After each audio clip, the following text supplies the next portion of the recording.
இதுவரைக்கும் நாங்கள் ஆட்சி அரியணையில் இருந்திருக்கிறோமா? சொல்லு. அப்ப நீங்கள் வேண்டாம் நோண்டு நீங்க பேசலாம். நீ இதுவரைக்கும் ஆட்சி அதிகாரத்திற்கே வராத, ஆனால் மக்கள் அரசியலை, மக்கள் உரிமை பிரச்சனைக்கு முழுவதுமாக நிற்கிற நாம் தமிழர் கட்சி என்றால் நீங்கள் எந்த கட்சி வேண்டும் எந்த கட்சி வேண்டாம் என்கின்ற நிலைக்கு முதல்ல வாங்க.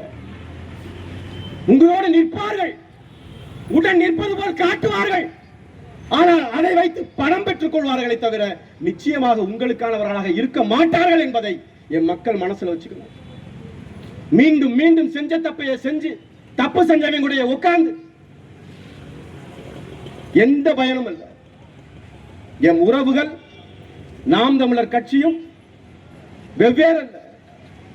மக்கள் தான் நாம் தமிழர் கட்சி, நாம் தமிழர் கட்சி தான் மக்கள். அதனாலதான் அண்ணன் சொல்றாரு, நாங்கள் யாருடனும் கூட்டணி கிடையாது. எதுக்கு தெரியுமா யாருடனும் கூட்டணி கிடையாது? இதே பிரச்சனைக்கு தான். யார் கூட கூட்டி சேர? அப்படி கூட்டணி சேர்ந்துதான் அரசியல் இருக்கணும்னா எதுக்கு நாம் தமிழர் கட்சி ஒரு கட்சி? எனக்கு பிடிச்ச கட்சியில போய் பிடிச்ச களவாணி கூட போய் சேர்ந்துக்கலாம்ல. மக்களின் இறுதி வாய்ப்பு, மக்களின் உரிமைக்கான இறுதி வாய்ப்பு நாம் தமிழர் கட்சி.